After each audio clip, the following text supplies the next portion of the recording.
केवल झूठ ही रह जाएगा। बात बात में झूठ का ही सहारा लिया जाएगा।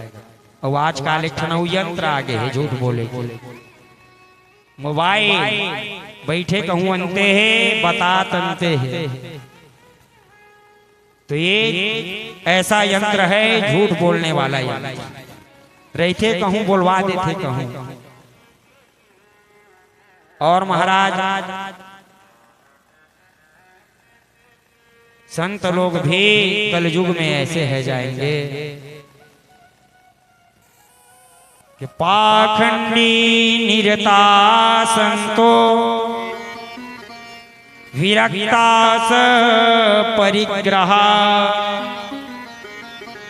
और कन्या विक्रयणो लोभात दंपति नाम च कलकलम। संत लोग भी महाराज कलयुग में ऐसे हो जाएंगे कि मन से कोई त्यागी नहीं रहे। घर ला आदमी छोड़ के कब जहाए, तो बाबा गोस्वामी तुलसीदास जी कहते हैं नारी मुए गृह संपत्ति नासी, नारी मुए गृह संपत्ति नासी, नारी मुए गृह संपत्ति नासी, नारी मुए गृह संपत्ति नासी, नारी मुए गृह संपत्ति नासी, नारी मुए गृह संपत्ति नासी, नारी मुए गृह संपत्ति नासी, नारी मुए गृह संपत्ति नासी। मूढ़ मुड़ाय भयो सन्यासी, मूढ़ मुड़ाई भयो सन्यासी, मूढ़ मुड़ाई भयो सन्यासी। तो नारी मुए गृह संपत्ति नासी और मूढ़ मुड़ाय भय सन्यासी। घर के कहूं संपत्ति समाप्त हो गए और धर्म पत्नी कहूं पधार दे, तो अब क्या करे जाए। तो चलो सुदामा कुटी में और चल करके वहां महाराज खड़िया पलटन हो जाओ और बाबा बन जाओ। आजकल पूजबे धाम में जाबे तो पता चलते आश्रम का खरे तो त्यागी जी महाराज के, और देखबे करोड़ों के वो त्यागी जी के बिल्डिंग बने और लिखा है त्यागी जी। हल्ला गुल्ला सबसे ज्यादा जहां होते वहां जाके पूछबे आश्रम का खरे मौनी बाबा के, सबसे ज्यादा हल्ला उन्हें मचे। ए बाल बच्चा काखर खेला थे पता चलते ब्रह्मचारी जी महाराज के। तो महाराज आश्रम भी पापस्य खंड पाखंड, आश्रम भी पाखंड हो जाएंगे। ब्राह्मण का सिर्फ महाराज कहा जाए ना ही आचार रह जाएगा, घोर कलयुग में न ही विचार रह जाएगा, नहीं ब्राह्मण के मस्तक में महाराज तिलक देखा जाएगा, नहीं सर मचोटी, केवल दिखाए बर चिन्ह मात्र जनेऊ रह जाए। और जब महाराज कलयुग अपने पूर्ण चरम में जब है, जब अति हो जाएगा, जब ज्यादा पापाचार और अत्याचार जब बढ़ जाएगा, पूरे पाप का ही साम्राज्य जब हो जाएगा, तो भगवान फिर इस धरा में एक बार अवतार लेंगे। और भगवान अपने मुख से स्वतः कहते हैं, गीता में भगवान ने कहा कि हे पार्थ, जब जब धर्म पर घात हुआ है तब तब मेरा अवतार हुआ है। यदा यदा हि धर्मस्य ग्लानिर्भवति भारतः अप्युत्थानं धर्मस्य तदात्मानं सृजाम्यहम्। पवित्राणाय साधूनां विनाशाय च दुष्कृतां धर्म संस्थापनार्थाय संभवामि युगे युगे। जब जब धर्म पर कुठाराघात होगा तब तब मेरा अवतार होगा। रामचरितमानस में बाबा गोस्वामी तुलसीदास जी कहते हैं, जब जब होई धर्म के हानि, जब जब होई धर्म के हानि, जब जब होई धर्म के हानि, जब जब होई धर्म के हानि, जब जब होई धर्म के हानि, जब जब होई धर्म के हानि, जब जब होई धर्म के हानि, जब जब होई धर्म के हानि, बाढ़ई असुर यधमयाभिमानी, बाढ़ई असुर यधमयाभिमानी, बाढ़ई असुर यधमयाभिमानी, बाढ़ई असुर यधमयाभिमानी। जब जब धर्म का हानि होगा, जब जब बाढ़ई असुर अधम अभिमानी, फिर तब तब भगवान एक नहीं विविध रूप में भगवान अवतार लेकर के भगवान जो है धर्म के ऊपर में महाराज जो घात होता रहता है, फिर भगवान उसे आ करके नष्ट करते हैं। तब तब फिर भगवान जो है विविध रूप धारण करते हैं। तब तब प्रभु धरि विविध शरीरा, तब तब प्रभु तब तब प्रभु धरि विविध शरीरा, तब तब प्रभु धरि विविध शरीरा, तब तब प्रभु धरि विविध शरीरा, तब तब प्रभु धरि विविध शरीरा, तब तब प्रभु धरि विविध शरीरा, तब तब प्रभु धरि विविध शरीरा, हरहि कृपा निधि सज्जन पीरा, हरहि कृपा निधि सज्जन पीरा। और तब तब फिर भगवान अवतार लेकर के और सज्जनों का जो पीड़ा है महाराज उसका हरण करते हैं। कल युग बार जब बहुत ज्यादा पापाचार और अत्याचार हो जाएगा, वृक्ष महाराज कैसे हो जाएंगे कल युग में? तभी बहुत बड़े बड़े दिखत है पेड़ मनहा, ये सब वृक्ष मनहा बिल्कुल एकदम जैसे चना के पेड़ है तैसे बरगद और पीपल का वृक्ष हो जाएगा। गाय जो है महाराज बकरी से और छोटी है जाएगी।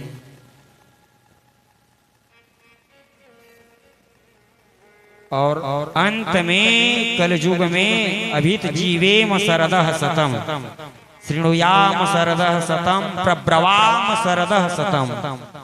अभी जीव 100 साल बोल रहा है, 100 साल देख रहा है, 100 साल चल रहा है, जीवेम शरदः शतम। लेकिन महाराज कलयुग का परम आयु हो जाएगा मात्र 20 से 30 वर्ष। जो 20-30 साल जी ली वह बहुत जी ली। और फिर अंत में शंभलपुर ग्रामस्य ओ विष्णु यश महात्मनः। और फिर शंभलपुर ग्राम में भगवान नारायण जो है विष्णु यश ब्राह्मण के यहाँ कलकिर प्रादुर्भव भविष्यति, भविष्य में महाराज फिर कलकी के रूप में भगवान अवतार लेंगे और आशुभामी घोड़े में सवार होकर के छोटे छोटे बटुक ब्राह्मण को लेकर के फिर महाराज पुनः भगवान जो है धर्म की स्थापना करेंगे। तो कलयुग के बाद में फिर पता है कलयुग के बाद में फिर कौन से युग आते हैं? सतयुग। तो सतयुग में सब बाबा गोस्वामी तुलसीदास जी कहते हैं कलयुग जब समाप्त हो है और सतयुग जब आहा है तो फिर जीव कैसे हो है? हर जीव योगी विज्ञानी, कृत युग सब जोगी विज्ञानी, त्रेतयुग सब योगी विज्ञानी, त्रेतयुग सब योगी विज्ञानी, त्रेतयुग सब योगी विज्ञानी, त्रेतयुग सब योगी विज्ञानी, त्रेतयुग सब योगी विज्ञानी, त्रेतयुग सब योगी विज्ञानी, त्रेतयुग सब योगी विज्ञानी, हरि हरि ध्यान तरहि भव प्राणी, हरि हरि ध्यान तरहि भव प्राणी। तो कृत युग में भैया सतयुग में सब जीव जोगी हो है, सब विज्ञानी हो है। औ करी हरि ध्यान तरहि भव प्राणी, भगवान श्री हरि का ध्यान करके इस भव से जीव पार जाएगा। और कृत युग के बाद में फिर आते हैं कौन से युग? त्रेता। तो त्रेता में जीव क्या करते हैं? त्रेता विविध यज्ञ नर करहि, त्रेता विविध यज्ञ नर करहि, त्रेता विविध यज्ञ नर करहि, त्रेता विविध यज्ञ नर करहि, त्रेता विविध यज्ञ नर करहि, त्रेता विविध यज्ञ नर करहि, प्रभु ही समर्पित कर्म भाव तरहि, प्रभु ही समर्पित कर्म भाव तरहि। और त्रेता विविध, त्रेता में जीव जो है विविध यज्ञ करेंगे और यज्ञ करके उस यज्ञ को भगवान को समर्पण करके जीव जो है भव से पार जाएंगे। और त्रेता के बाद में फिर आते भैया द्वापर। द्वापर करी रघुपति पद पूजा, द्वापर करी रघुपति पद पूजा, द्वापर करी रघुपति पद पूजा, द्वापर करी रघुपति पद पूजा, द्वापर करी रघुपति पद पूजा, द्वापर करी रघुपति पद पूजा, नर भव तरहि उपायन दूजा, नर भव तरहि उपायन दूजा। द्वापर करे रघुपति पद पूजा और नर भव तरहि उपाय न दूजा। और फिर आया भैया का चीज कलयुग, सतयुग, त्रेता, द्वापर और फिर कलयुग। तो कलयुग में मैं नित्य प्रति निवेदन करता हूँ भैया देखो, यह कलिकाल मलायतन मन कर दे विचार, श्री रघुनाथ नाम तजी और नाहिन आन आधार। इसीलिए कल युग केवल हरि गुण गाहा और गावत नर पावहि भव थाहा। नहीं कली करामान भगति विवेकु, नहीं कली करामान भगति विवेकु, नहीं कली करामान भगति विवेकु, नहीं कली करामान भगति विवेकु, नहीं कली करामान भगति विवेकु, नहीं कली करामान भगति विवेकु। राम नाम अवलंबन हेतु, राम नाम अवलंबन हेतु। तो कलयुग में नहीं कली कर्म न भक्ति विवेको और राम नाम अवलंबन एको। इस कलिकाल से पार जाने के लिए केवल कलयुग में भगवान का नाम ही अवलंब रह जाएगा।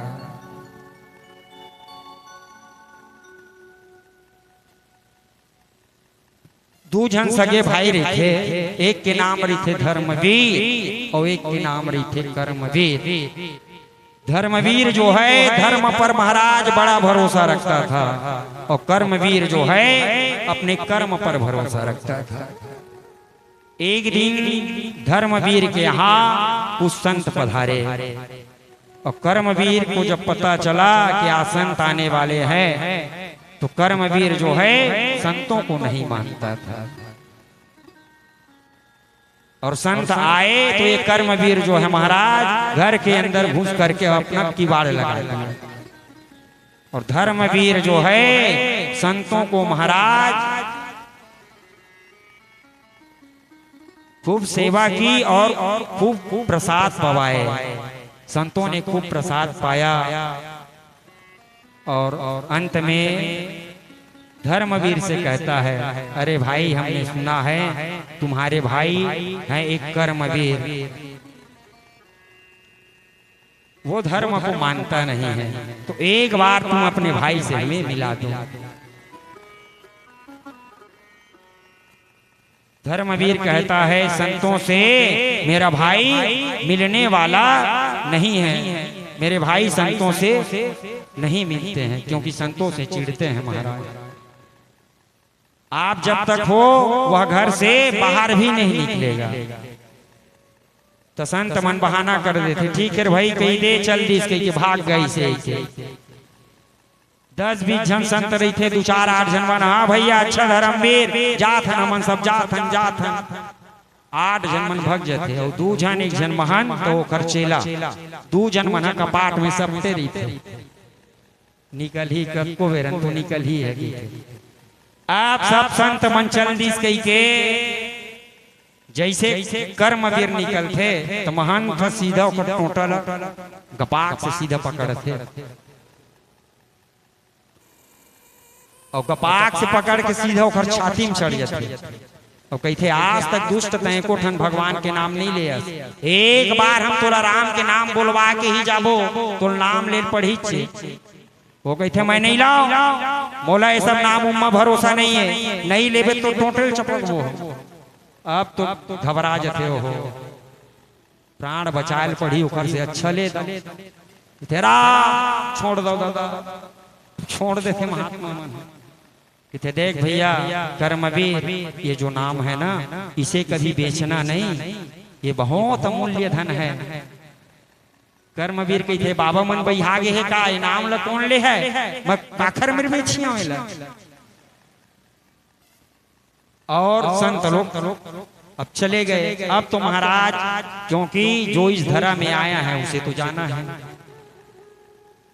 कर्मवीर कि जब मृत्यु हुई तो उसे ले जाने के लिए जमराज के दूत आए और कर्मवीर को जमराज के पास लेकर के गए। जमराज की थे चित्रगुप्त से देख तो जीवन में आज तक के कोठन पुण्य नहीं करे, एकर खातम कुछ पुण्य थोड़े बने, देख रहे भाई कहते हाँ महाराज धोखा से एक पैते है राम के नाम ले एक पुण्य बने। तो कर्मवीर से पूछते जमराज भैया बता तय पहली पुण्य भोग के पाप ला, तो कर्मवीर भी विचार करते पाप ला भोगियों के मैं पुण्य बन गए कहते तो चल रे भैया हिल भोग ला मैं। तो कर्मवीर है पूछते कि भाई ठीक है एम और पुण्य के मोला का फल मिली जो मैं एक राम के नाम ले हम एक फल का है। जमराज सोचे लगते आए फल लतमहू नहीं जाना, नहीं देवराज इंद्र में पूछना चाहिए। तो जमराज अपने कंधे में बिठा करके और देवराज इंद्र के पास में लेकर के गए उसको। अब देवराज इंद्र पूछे भैया आप देवता का राजा हो इंद्र हो, एक भगवान के है जीवन में नाम ले है ओखर का फल है बोला आप तो जरूर जाना तो हो। देवराज इंद्र कहते भैया महूला पता नहीं, एक काम करे जाए चल करके ला ब्रह्मा जी से पूछना चाहिए। अब तो महाराज पालकी में एक साइड में देवराज और एक साइड में यमराज और बीच में करमवीर। अब ब्रह्मलोक गए और ब्रह्मलोक में जाकर के ब्रह्मा जी से पूछते हैं कि भगवान जीवन पर्यंत इस कर्मवीर से पाप बनी है, एक पुण्य बना है, एक बार इसने राम का नाम लिया है और यह फल पूछ रहा है कि इसका फल क्या है। ब्रह्मा जी कही थे भैया एकर का फल है एला महू नहीं जाना, एला सबसे ज्यादा जान सकत है तो भगवान शंकर है जान सकत है। काबर के दिन रात भगवान शिव राम राम रटत रही थे, तुम पुनि राम राम दिन राती सादर जपहु अनंग राती। भगवान शिव रात दिन राम राम रटते रहते हैं भगवान शिव बताए। अब तो एक साइड में यमराज वो पालकी ल धरे हुए है, एक साइड देवराज और ब्रह्मा जी भगवान शिव के पास में पहुंचे। भगवान शिव से पूछते कि भगवान जीवन पर्यंत एकर संग पाप बने है, एक ठन पुण्य बन गए, एक बार राम के नाम ले है, एकर फल का है। भगवान शिव कहते भैया एक आ फल है ला महू नहीं जानो, जेकर नाम है तेन जानी। अब तो सीधा पहुंचे वैकुंठ भगवान नारायण के पास में। अब 4 जन हो गए मन, एक साइड यमराज, एक साइड देवराज देवराज इंद्र, एक साइड ब्रह्मा और एक साइड शंकर, और पालकी में लेकर के अब भगवान नारायण के दरबार में पहुंचे। भगवान नारायण देखते देखते आओ ब्रह्मा जी आओ, देवराज आओ, यमराज कैसे आना हो भैया। कहते महाराज देखना ये दुष्ट कर्मवीर के सेती हम अनहाय हैं, एक बार जीवन में एक ठन पुण्य बनी से कर संग, एक बार है भगवान के नाम ले है राम के एकर का फल है यही पूछे हम आए हैं। भगवान नारायण कहते हैं भैया फल वह दिखाई दे रहा है कि एक राम के नाम लई तेकर कारण यमराज ला अपन एला कंधम बैठारे पड़े, और यमराज कंधम बैठार करके कहाँ लेगी देवराज में रहे। वही पुण्य के प्रभाव से यमराज और देवराज कहाँ लेकर के गए तो ब्रह्मा जी के पास। वही राम के नाम का पुण्य फल है कि महाराज ब्रह्मा जी देवराज और यमराज भगवान शिव के पास में गए। तो भैया एक से बड़े औ का फल लेबे कि एक भगवान के जो राम के नाम लई ओला यमराज देवराज भगवान शंकर और ब्रह्मा जी जैसे पालकी में लेकर के जा रहे हैं, एखर से बड़े औ का फल हो जाए। अंत में भगवान नारायण कह देते हैं कि एखर का फल है तेला महू नहीं जाना। कहाँ करो लगी नाम बड़ाई, कहाँ करो लगी नाम बड़ाई, कहाँ करो लगी नाम बड़ाई, कहाँ करो लगी नाम बड़ाई, कहाँ करो लगी नाम बड़ाई, कहाँ करो लगी नाम बड़ाई। राम न सकहि नाम गुण गाई, राम न सकहि नाम गुण गाई। तो भैया कल युग केवल नाम आधारा और सुमरी सुमरी नर उतर ही पारा। तो एक भगवान के राम नाम के शक्ति है, क्योंकि भगवान के नाम में तारक शक्ति है। इसीलिए कल युग में केवल भगवान का नाम प्रधानता रह जाएगा। परमहंस श्री सुखदेव स्वामी आज महाराज परीक्षित से पूछते हैं, राजन देखो तो सही, आप 7 दिन से बैठे हुए हैं इस पावन गंगा जी के पावन तट पर, ये तो बताओ राजन अभी तक न आपने कुछ खाया है और न ही आपने कुछ पिया है। आपको राजन बहुत भूख लगी होगी और बहुत प्यास लगी होगी। महाराज परीक्षित कहते हैं, हे सुखदेव स्वामी, आपके मुख से निश्रित मैं दिव्य अमृत का पान कर रहा हूँ, इसीलिए मुझे ना ही भूख है और ना ही प्यास है। पिबन्तं त्वां मुखाम्बोजम् अच्युतं हरिकथामृतं, मैं आपके मुख से निश्रित अच्युत का अमृत कथा का पान कर रहा हूँ, इसीलिए मुझे नहीं भूख है और नहीं प्यास है। राजन, तब तो तुम यह बताओ, क्या तुम मरोगे? महाराज परीक्षित कहते हैं, भगवान, मरना तो इस शरीर की होती है और आत्मा की मरना नहीं होती है, क्योंकि आत्मा वही रहता है और काया बदल जाता है। इसीलिए नैनम छिन्दन्ति सहस्राणि नैनम दहति पावकः नैनम क्लेदयन्त्यापो न शोचयति मारुतः। आत्मा को ना कोई जला सकता है, न मार सकता है, न कोई काट सकता है। इसीलिए भगवान, मैं मरने वाला नहीं हूँ। सुखदेव स्वामी कहते हैं, वाह राजा, तब तो तुमने मेरी दिव्य उपदेश को सुना है कि राजन, तुम वास्तविक में मरने वाले नहीं हो। त्वं तु राजान मरिष्येति अपशु बुद्धि मिमां जहि। राजन, तुम मरने वाले नहीं हो, और यदि कोई यह सोचता है कि मैं मरने वाला हूँ तो समझिए यह पशु बुद्धि है, क्योंकि आत्मा का मरना नहीं होता है, आत्मा हमेशा अमर होती है। इसीलिए तुम मरने वाले नहीं हो।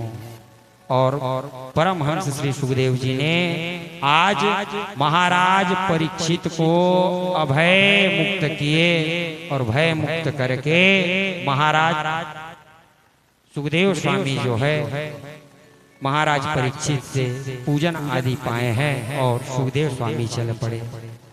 महाराज परीक्षित जो है आज ध्यान, धारणा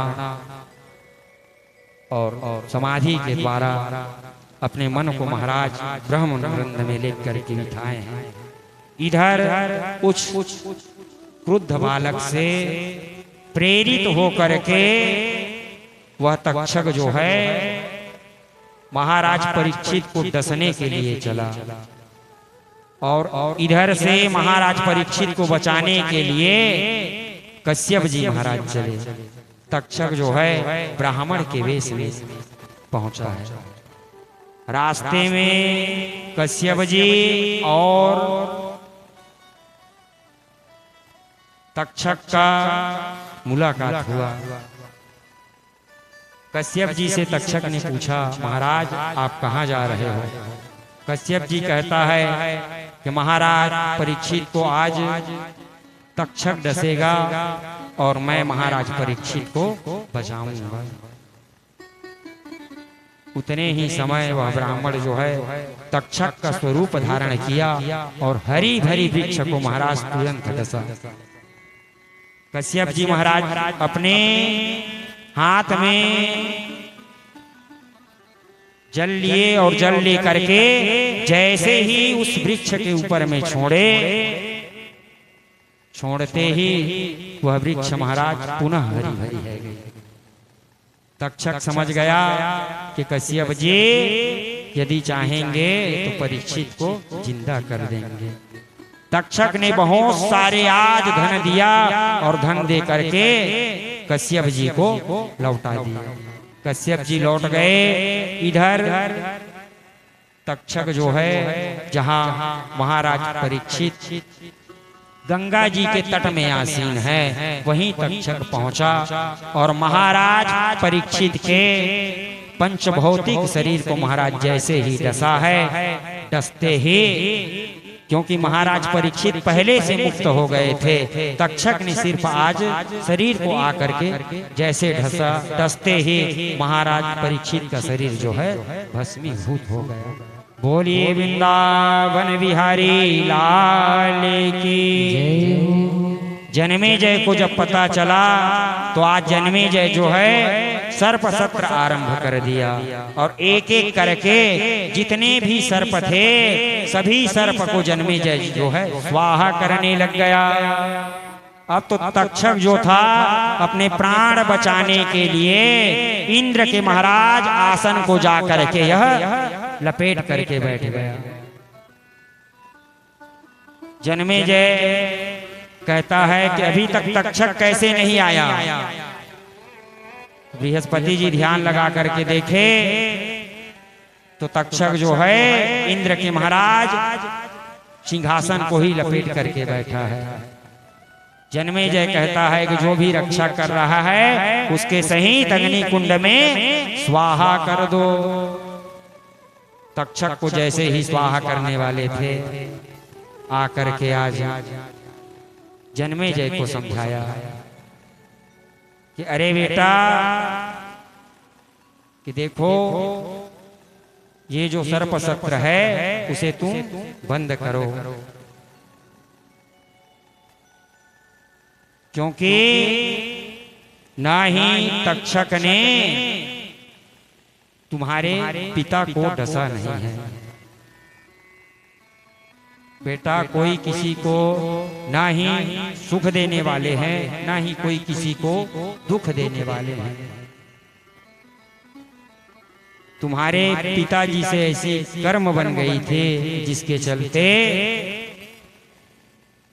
ब्राह्मण के द्वारा श्रापित हुए। सुखस्य दुखस्य न कोपि दाता, ना कोई किसी को सुख देने वाले हैं और ना ही कोई किसी को दुख देने वाले हैं। इसीलिए तुम यह सर्प सत्र बंद करो। को न काहू सुख दुख करि दाता, को न काहू सुख दुख करि दाता, को न काहू सुख दुख करि दाता।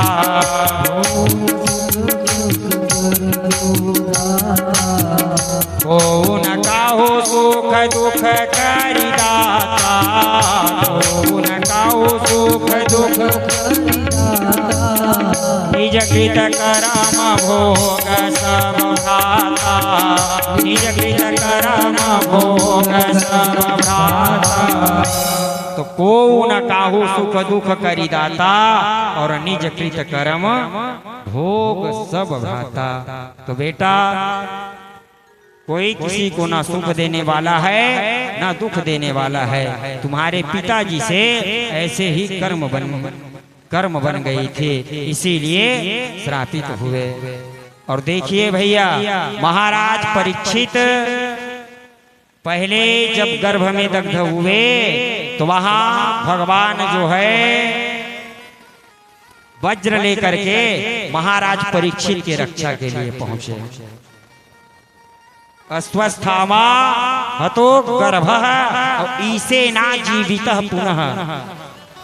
महाराज परीक्षित गर्भ में ही समाप्त हो गए थे अस्वस्थामा के ब्रह्मास्त्र से, लेकिन वहां भी भगवान जो है गर्भ में प्रवेश करके और परीक्षित की रक्षा किए। और आज ऋषि पुत्र के द्वारा वाग वज्र लगा है। वाग वज्र विसर्ज इति लंघित मर्यादा तक्षक सप्तमे हने।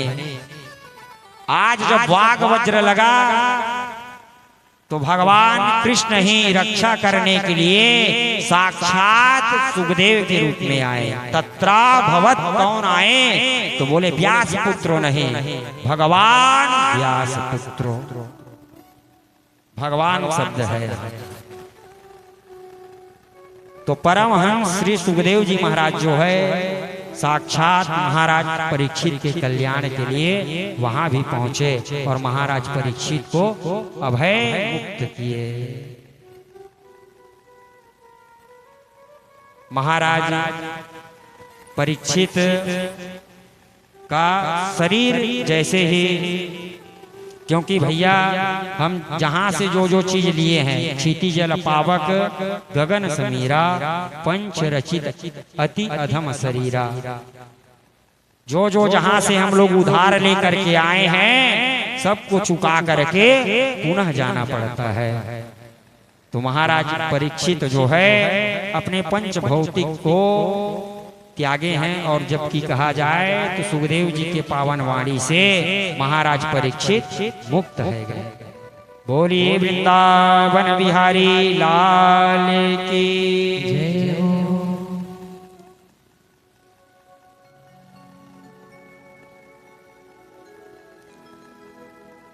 और यहाँ पुराण का सुखदेव स्वामी ने लक्षण बताया है। पुराण की 10 लक्षण है, सर्ग विसर्ग पोषण मनवंतर ईशानु कथा मुक्ति निरोध और आश्रय, ये 10 पुराण के लक्षण हैं। भैया वैसे तो 18 पुराण है, लेकिन 18 पुराण में श्रीमद् भागवत महापुराण जो है ये पुराण सम्राट है। पाद्म ब्रह्म गृहीत चामर युग वाराह संवेजितो ब्रह्मांडेन धृतात पत्र हस्तम स्कंधादिभिः संस्तुतः। जितने ये पद्म पुराण है और जितने ये सब पुराण है, ये सब समझिए भगवान के सब पूरे सेवक हैं। कोई भगवान भागवत पुराण की कोई व्यजन कर रहा है, कोई चमर कर रहा है, कोई जय जयकार कर रहे हैं। और सम्राट यदि कोई है तो वह श्रीमद् भागवत महापुराण है। सज्जनों, ये जो श्रीमद् भागवत महापुराण है इसे वैष्णवों का धन कहा गया है। श्रीमद् भागवतम पुराण तिलकम यद वैष्णवानां धनम यस्मिन् पारमहंसमेकममलं ज्ञानं परं गीयते यत्र ज्ञान विराग भक्ति सहितं नैष्कर्ममाविष्कृतं तच्छृण्वन् प्रपठन विचारण परो भक्त्या विमुञ्चे नरः। यह श्रीमद् भागवत महापुराण यद वैष्णवानां धनम, पुराण तिलक पुराण सम्राट, ये वैष्णवों का परम धन है। यस्मिन् पारमहंसमेकममलं, इसमें परमहंसों का ये संहिता है। इसमें ज्ञान भक्ति वैराग्य सब पूरा भरा पड़ा है। इसीलिए तच्छृण्वन, इसे सुनने से पढ़ने से जीव मुक्त हो जाता है। ऐसे दिव्य श्रीमद् भागवत महापुराण 18 पुराण है। मद्वयम भद्वयम चैव वत्रयम व चतुष्टयम अनापलिंग पुष्पाणि और पुराणानि पृथक पृथक। म से 2 मत्स्य पुराण और मार्कंडे पुराण। भद्वयम भविष्य पुराण भागवत पुराण। वत्रयम वायु पुराण वाराह पुराण वामन पुराण। चतुष्टयम ब्रह्मांड पुराण ब्रह्म वैवर्त पुराण।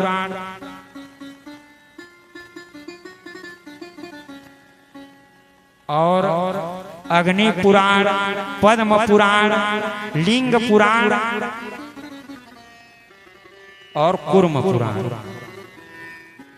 ये 18 पुराण है, लेकिन 18 पुराण में श्रीमद् भागवत महापुराण जो है सर्वश्रेष्ठ है।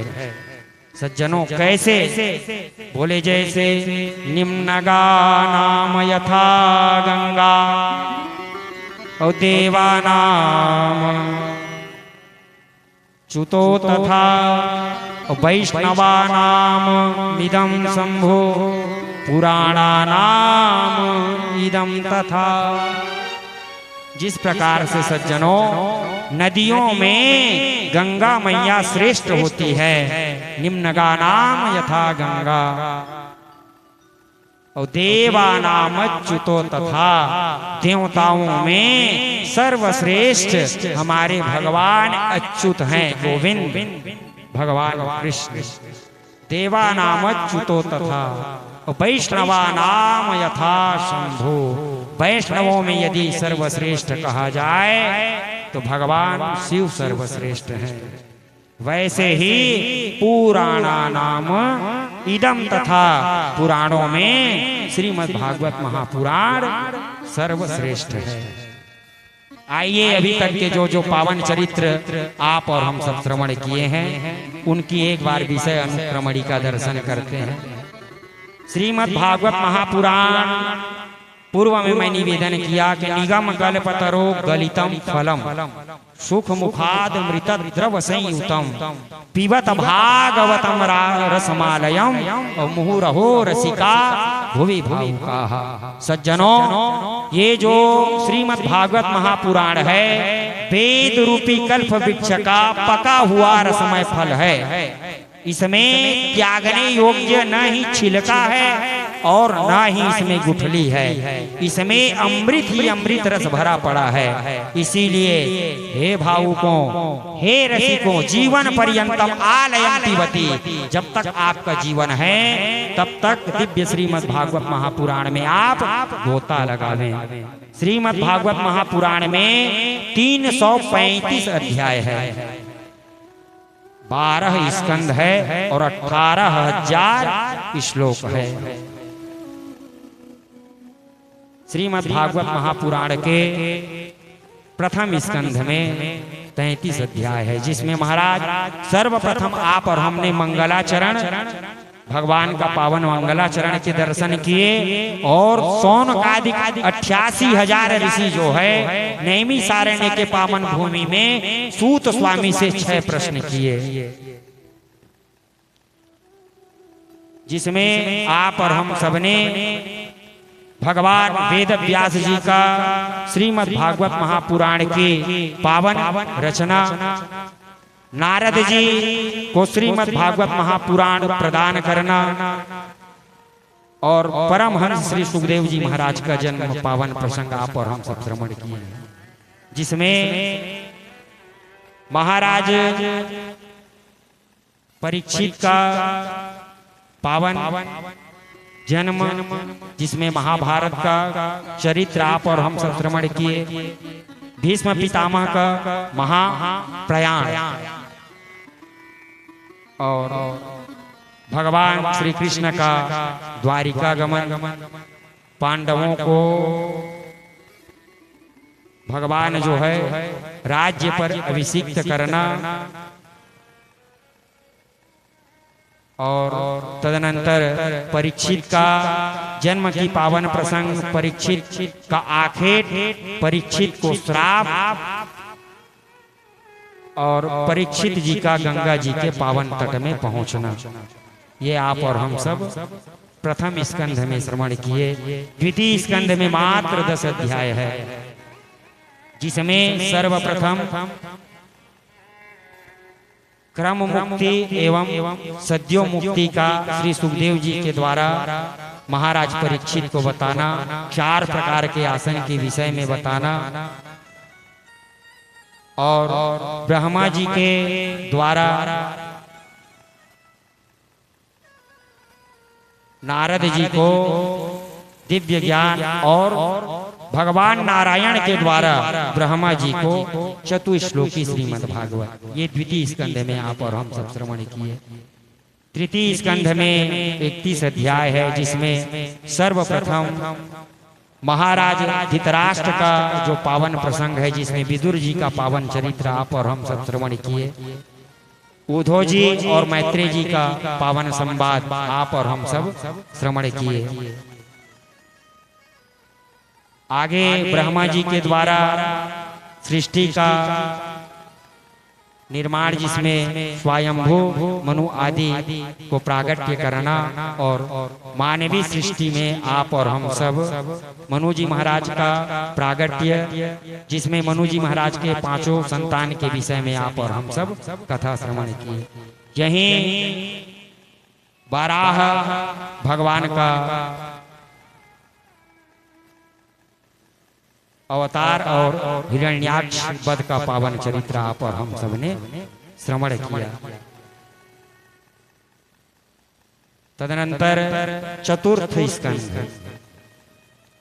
स्कंध में मात्र 24 अध्याय हैं, जिसमें सर्वप्रथम आप और हमने सती जी का पावन चरित्र आप और हम सब श्रवण किए और मनु जी महाराज के जो दूसरे पुत्र हैं प्रियव्रत जी, मनु जी महाराज के जो पहले पुत्र हैं उत्तानपाद, उनका पावन चरित्र आप और हम सब ने श्रवण किया, जिसमें ध्रुव जी का पावन प्रसंग आप और हम सब ने श्रवण किया।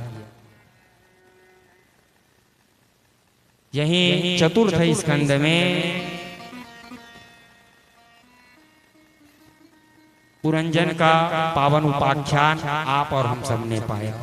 पंचम स्कंध में 26 अध्याय हैं, जिसमें सर्वप्रथम महाराज प्रियव्रत जी का पावन चरित्र, महात्मा ऋषभदेव जी का पावन चरित्र, महाराज जड़भरत जी का पावन उपाख्यान, खगोल भूगोल की वर्णन और नरक का वर्णन आप और हम सब ने श्रवण किया। षष्ठम स्कंध में मात्र 24 अध्याय हैं, जिसमें कहा जाए सर्वप्रथम आप और हम सबने अजामिल जी का पावन उपाख्यान श्रवण किए और बृहस्पति जी का इंद्र ने जो त्याग किया उसका पावन चरित्र आप और हम सबने श्रवण किया और अंत में वर्ण आश्रम धर्म का भी हमने श्रवण किया। सप्तम स्कंध में मात्र 15 अध्याय है, जिसमें पूरे 10 अध्याय में प्रहलाद जी महाराज का पावन चरित्र आप और हम सबने पाया। अष्टम स्कंध में 24 अध्याय है, जिसमें सर्वप्रथम मनवंतरों की पावन वर्णन, मनवंतरों की चर्चा, मनवंतरों का पावन कथा आप और हम सब ने श्रवण किया और मनवंतर में ही भगवान का अवतार होता है, जिसमें सर्वप्रथम आप और हमने गजेंद्र मोक्ष का पावन चरित्र श्रवण किया, समुद्र मंथन की पावन कथा और वामन जी का पावन चरित्र, भगवान का मत्स्य अवतार, यह सब आप और हम सब ने अष्टम स्कंध में श्रवण किया। नौवां स्कंध में भी 24 अध्याय हैं, जिसमें पूरा एक तरफ से 13 अध्याय में सूर्य वंश का पावन वर्णन है, जिसमें भगवान नारायण के नाभि कमल से ब्रह्मा और उसी से विवस्वान सूर्य का जो परंपरा चला, जिसमें श्राद्ध देव आदि मनु का पावन चरित्र आप और हम सब ने श्रवण किया, जिसमें भक्त प्रवर अम्बरीश जी का भी पावन चरित्र आप और हम सब ने श्रवण किया, जिसमें राघवेंद्र सरकार का प्रागट्य हुआ। सूर्य वंश में आप और हम सब ने श्रवण किया। चंद्रवंश में चंद्रवंश के राजाओं का वर्णन और जिसमें भगवान श्री कृष्ण ने प्रागट्य हुआ, ये आप और हम सब ने श्रवण किया। दसम स्कंध में 90 अध्याय है, जिसमें सर्वप्रथम 5 अध्याय में नंद जी का पावन महोत्सव है, उसके बाद पूतना का पावन मोक्ष, तृणावर्त का मोक्ष, सक्तासुर का वध, भगवान का नामकरण संस्कार और भगवान का मृद भक्षण लीला, भगवान का माखन चोरी लीला और भगवान का गोवर्धन का पावन लीला, नांग का पावन लीला, चीर हरण की पावन लीला का दर्शन करते हुए महाराज की पावन चरित्र आप और सबने श्रवण किया। अक्रूर जी का वृंदावन आना और भगवान श्री कृष्ण को लेकर के मथुरा जाना, मथुरा का पावन दर्शन और कंस का वध।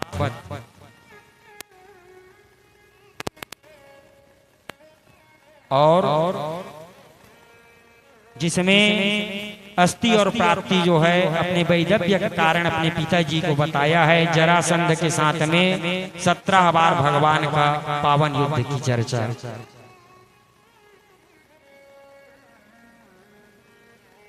ये और अंत में फिर भगवान का पावन विवाह का, रुक्मणी मंगल का पावन चरित्र आप और हम सबने श्रवण किया।